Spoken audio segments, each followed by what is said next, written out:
Here's an overview basically of everything that will be included in the digital IDs. This can be found on the WEF website and also on all of the provincial and government websites. You will have healthcare. You will not be able to access any healthcare without this digital ID. Financial system. You will actually not even be able to carry out bank accounts or carry out anything online regarding financial transactions. Food and sustainability. This says for farmers and consumers, you will not be able to get into stores. You will not be able to even sell anywhere. Once they have this system in place, this is where the digital currency will come in. Travel and mobility. We saw that with the Arrive scam app. Humanitarian responses, which is basically just garbage. It's in case something happens, they will be able to track and find you, including if you don't want anything injected in your body. E-commerce. You will not be able to shop online. Then you have social media platforms. You will literally need this ID in order to get TikTok, Twitter, or Facebook. No more fake accounts. You have e-government. So if you want your taxes done, any sort of benefits from there, you will need this. Then it gets even scarier. Telecommunications. You will not be able to actually get an internet provider without this digital ID, and they will be able to track you. And then up there you have smart cities, and we all know what those are. Those of you who think I'm lying, here's the federal condition. In order for us to access our money, our tax money, this is basically a hostage situation of our tax money. And what you will see is instigators, government instigators under Twitter, under Justin Trudeau, that basically say we need to push our provincial governments to, get the money so that we can spend it better. No, we don't. We actually need to call our provincial governments right now, today and tomorrow and every single day until they scrap this digital ID. They cannot pass this without. Shalom. First and foremost, all praise, honor, and glory to Yahweh Bahasham, Yahweh Shai Bahasham, Rakah Kwadash. Double honor to the apostles, bishops, and elders of Great Millstone, and peace and mercy to the 144,000, the rest of the elect. I'm the brother Yawanathan, back with another quick lesson. Lord willing, it's edifying. And I was just looking at this digital identity thing, all right, which is the agenda that the world elites have to implement in society all throughout the globe, all right, which is basically a system in which any part of society that you want to interact with or be a part of, you will have to identify yourself through this, what you call this, through this structure, through this entity called digital ID. All right, and when I looked up the word identify, it says the fact of being who or what a person or thing is. All right, the characteristics determining who or what a person or thing is. So, this is a good one too. It says of an object serving to establish who the holder, owner, or wearer is by bearing their name and often other details such as a signature or photograph. But this is a digital identity. This is no longer a physical identity like a number or a photograph. This is a digital thing. So how does this whole thing come together? It comes together through the prophecy which the Apostle John received, the vision of the mark of the beast, all right, which is the RFID microchip implant. So that's how they're going to bring all these things together. How are you going to interact with social media and travel and mobility? How are you going to basically identify yourself to these different entities that is really all one? All right, because that's the whole point of what the New World Order or One World Order.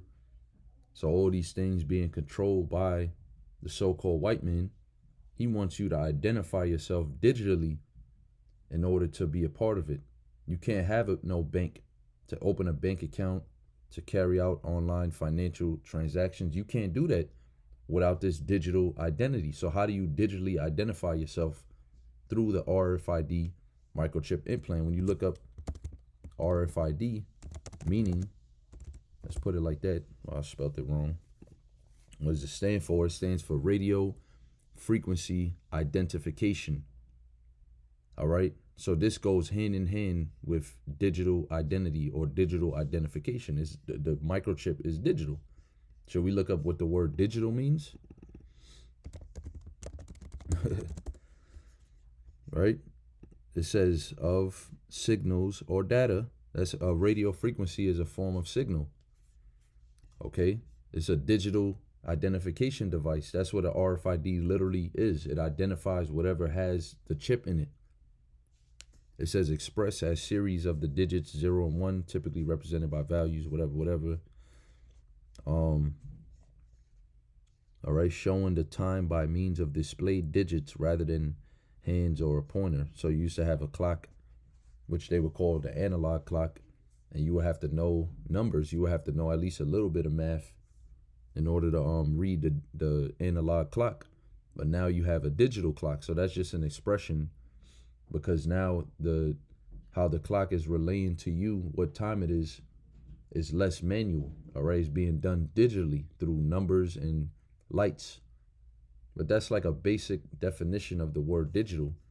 Ultimately, it goes into what? Different technologies, different, like it says here, digital TV. All right.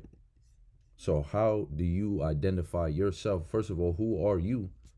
All right, you so-called blacks, Latinos, and Native Americans, you're Hebrew Israelites according to the Bible. That's our identity. What is the proof of our identity? Romans 8:16. The Holy Spirit. The Spirit, which is the wisdom, knowledge, and understanding of the Holy Bible, including the laws, the Psalms, the prophecies, etc., and the gospel, or the testimonies, or the witness, of Yahweh Shai. All right, who the world ignorantly calls Jesus Christ. That's who we are. We don't need a digital identity to prove who we are. But guess what? This is not our world. So who is the so-called white man? Now you got to identify everything, because they have this digital identity system. We look up the word identity is basically to prove who you are. So who's the so-called white man? He's Esau, Edom, according to the Bible. All right, now they want you to basically state yourself before they allow you to be a part of their world. And these are the devices that the scriptures spoke about. Let me get it real quick in 2 Corinthians. Right there, 2:11.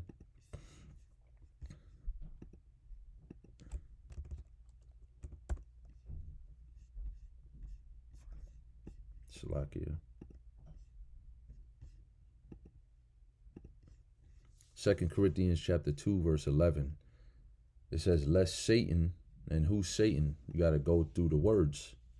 You got to rightly divide the word of truth. When you go into the word Satan, it's G5259. Strong's G5259. Hupa. Excuse me, that's not even it, man. Salakia. Sometimes it will say the word, but it has an arrow.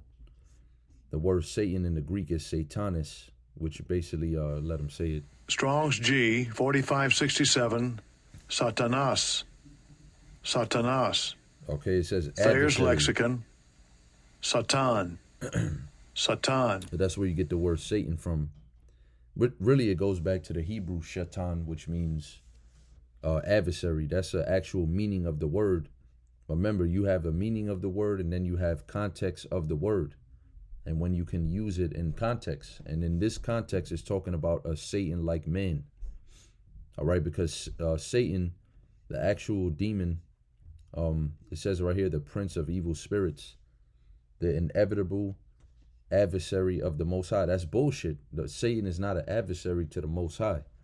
Satan listens to the Most High. That's Job, the 2nd chapter. So sometimes, yeah, the blue letter will go off, but it's just showing you here that sometime when the word Satan or Satanis in the Greek is used in the Holy Bible, it's actually talking about a man. It's not talking about the actual demon Satan. And for an example of that, you got 2 Thessalonians, the 2nd chapter. It says, whose coming is after the working of Satan. It's talking about a man. It says, then shall that wicked be revealed, and all his works, which he's doing. That's the same man it's talking about here. It's talking about Esau, Edom, mainly the elites. All right, the Rothschild families and the central banking families that pretty much rule the world in wickedness. Job 9:24, Malachi 1:4. So it says, lest Satan, the so-called white man Satan, should get an advantage of us, for we are not ignorant of his devices. And part of his devices, when you go into that word, first of all, G3540. Strong's G3540. Naima. Naima. Naima. All right. So it's not talking about a literal, like a device like an Apple Watch. Because that's like new speak. You know, the word device actually means what? A mental perception, thought, and evil purpose, that which thinks, the mind, thoughts, or purposes. All right. So what is these people's thoughts? It tells you all throughout the scriptures, man. Psalm 49:11, Micah 2:1. I mean, there's a whole lot of scriptures that gives you the mentality of an Edomite, especially the ruling class Edomites, and what they want to do. What's their intention is to rule forever. And they feel like through this plan that they got, this digital identity plan, this new world order plan, and all the agendas in between, they feel like they can lock in that power forever. But the scriptures tell you in Job 5:12 that the Most High is going to disappoint the devices of the crafty. And when you read in the NLT, even though I went through the Greek already, but it's also good to read in the NLT. It says, so that Satan will not outsmart us, for we are familiar with his evil schemes. All right, so this is a scheme. What they're getting ready to bring is going to come first by way of a false flag. They're not just going to introduce this thing and then just say, hey, everybody, do you want to get a RFID tag implanted in you? That's not how they're going to come. They're going to come with deception because they're the devil. All right, it's going to come by way of what? Draconian laws and consequences that in which basically people will be so afraid and tempted to go along with it that they won't be able to resist it. And that's what the hour of temptation ultimately is about. I meant to mention that earlier. Revelation 3:10, this is a big part of it, because if you don't have a way to digitally identify yourself, look at all these aspects of life that you get cut off from. This is basically a functioning society. Without these things, basically you're not in society.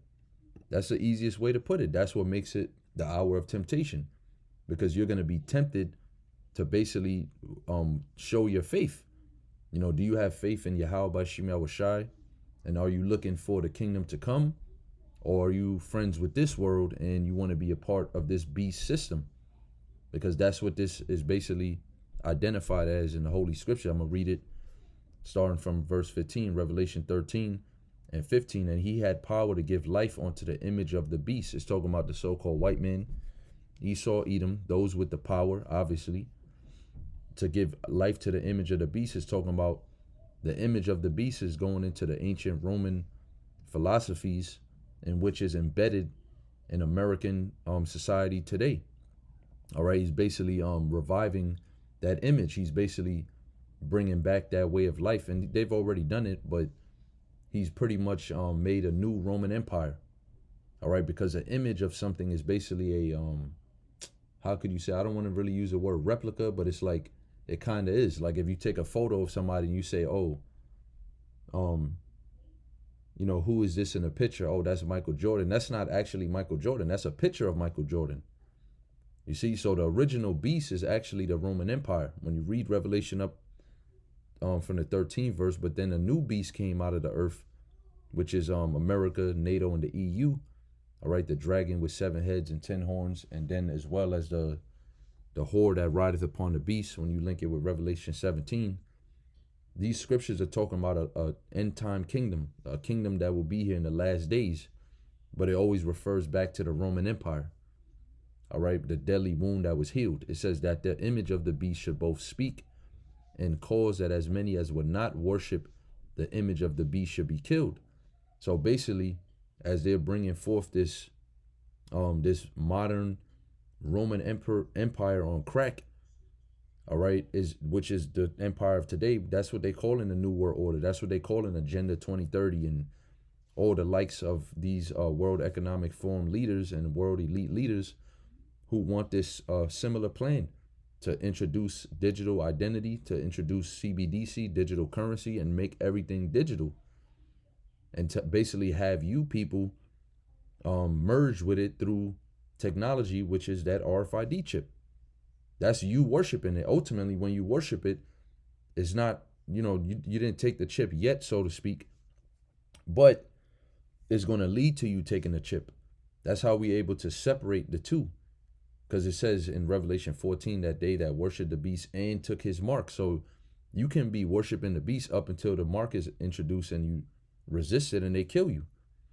All right. Or you just not with it at all. Because it says right here, as many as would not worship the image of the beast should be killed. So you got people like the elect.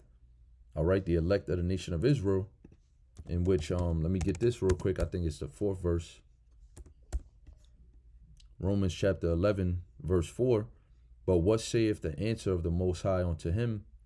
I have reserved to myself 7,000 men who have not bowed the knee to the image of Baal. All right, so you have men who are reserved by Yahweh, by Shem Yahushai, that have a mark, all right, of exemption. You know, you got the mark of Esau, which is a physical thing, the mark of the beast, you know, the RFID chip. And then you have the Most High's mark, which is Ezekiel 9:4, which is a mark in your spirit, which is an exemption of judgment. It's a different type of spirit that you got, because it said those that sigh and cry for all the abominations, those are the men who get that mark. All right, as the angels go about, you know, basically sifting, if you will, through the nation of Israel, because you have the elect of Israel, you have the 2/3. But the elect, it says 7,000 men. That's a perfect number, a complete number, if you will, who have not bowed the knee to the image of Baal. So what happens to those men? When you go to Revelation 20:4, some of them is going to get beheaded. All right, they're going to be martyrs because they wouldn't worship the image of the beast, which is this way of life that we live in, the way of life that the so-called white man is building up and established on the earth, which is totally against the scriptures. That's why the elect aren't with it. All right, but like I said, you're going to have regular people who they worship the beast. They're okay with this life right now, but then when the times come and they introduce these devices and, you know, this different system, this modern updated system, people are not going to go for it, and they're going to have to die physical deaths. But mainly, look, when you go into the word killed, I remember Elder Yashawamba brought it out, of Dallas, and when you go into that word in the Greek for killed is G615. Strong's G 615. Apartino. Apartino. All right, so what does it mean? It says to kill in any way, whatever, to destroy, to allow to perish, metaphorically, to extinguish, abolish, to inflict moral death. See that? To deprive of spiritual life and procure eternal misery in hell. That's bullshit. There's no such thing as eternal misery in hell. When you look up what is a moral death, all right, it says deadness of heart, which is your mind. When the heart is not inclined towards the Most High, then we say it is dead towards God and all goodness. So how do you go through a moral death? How are they going to inflict moral death on people who don't worship the beast? They pretty much going to say you're not loyal to us. You're basically a domestic terrorist. You know, you are insurrectionist. They're going to have all these legal terms, which these things are actually crimes in America. And really, this is going to happen all over the world, but mainly here in America. You know, the way how they're going to introduce this thing and how people are going to fight against it and riot, they're going to actually kill people, literally. But the people that don't get killed and the people that just reject the mark, or, you know, worshiping the beast, as it says, the image of the beast, they're going to be exiled from society. All right, they're going to face what is called a moral death. So they're going to say you're morally not fit to be a part of our society. You know, your mind is not in the right place and you're basically an enemy. You see? And that's how this thing is going to go down. And that's how you're going to have more people taking it, because they're going to be suffering through not able to buy and sell. All right, not able to travel. All of this is included in buying and selling, because in order to get on Twitter or a social platform, you need what? A phone. You need a computer. You need internet. You got to buy these things. All right, so people are going to be completely exiled out of society. But some people are actually going to be physically killed, because they are going to implement this thing with the consequences of death. And that's where you get this draconian type of law system from ancient Rome, from Draco, all right, which was basically harsh, violent laws that is basically tyrannical. It has no mercy. You see, it's just either you get down or you lay down. And that's how the so-called white man is getting ready to come, according to Revelation 12:12. He's coming with great wrath because he know that he have but a short time. He knows that his time is almost up, and he has only a few minutes, or if you will, a few seconds to implement this thing. He has to do it because it's in the scriptures, and this is how we're not ignorant of it, because Yahweh Shemel Shai revealed it to us through the apostles and the elders of Great Millstone, the apostles, elders, and bishops. All right, so verse 16, he causeth all. So this is what it comes with. And he causeth all, both small and great, rich and poor, free and bond, to receive a mark in their right hand or in their foreheads.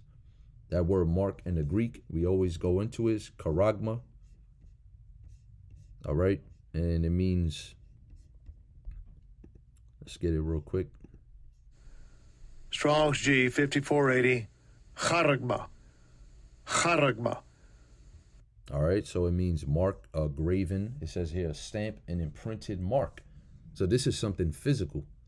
It even says here, the mark branded upon horses. I skipped definition A because they just going off. Once again, the scripture said there's many antichrists, and I guess you can say that. I mean, Esau, Edom, the so-called white man, they're definitely the chief antichrist, but, you know, this is going into that doctrine of the rapture and all of that. And you got people on these comment boards. If you brothers have been watching these video CBDCs and digital ID, you always got people on the comment board talking about the mark of the beast and talking about how they ready to go. You know, go where? Where the fuck you going? The scriptures say that Revelation 3 and 10, that this hour temptation is going to come upon the whole world to try them that dwell on the earth. These people believe they're going to, the Lord's going to come get them out of that, you know, basically remove them off of the earth, while the rest of us are just here suffering and going through this time of the hour temptation and Jacob's trouble and etc. Nah, man, this is going to be for everybody, because once again, you have to identify yourself. Do you worship Yahweh by Shem Yahushai? That's what it really is. Actually, that's what the digital identity is. It's, do you worship me, Satan, or do you worship Yahweh by Shem Yahushai? Because if you worship Yahweh by Shem Yahushai, you won't be able to identify yourself in this world. All right, so they do want basically something to signify that you worship them. And that's what this mark is, the mark branded upon horses. What does the mark branded on horses represent? That the horse belongs to somebody, man. Thing, carved, sculpture, graven work. These are all physical things. There's nothing spiritual about this. The spiritual part about it is when you worshiping the beast. All right, that's, you're in rebellion to Yahweh by Shem Yahushai, and you're doing it physically, of course, because in order to be a part of this world, you got to be wicked. All right, but then that leads to you doing something physical. Just like us, we have faith, and therefore we show our works. We show our faith through our works. How do we do that? We do lessons. We go on the highways and byways. We don't just sit here and say we believe and that's it. All right, so it's the same thing. You can't just tell the so-called white man, yeah, you know, I believe that this is the right way to do things. I do believe in, you know, this global climate agenda. This is this is how we're going to save the planet Earth, etc. Well, then you have to get his mark. Otherwise, it says, in that no man might buy or sell, save he that had the mark or the name of the beast or the number of his name.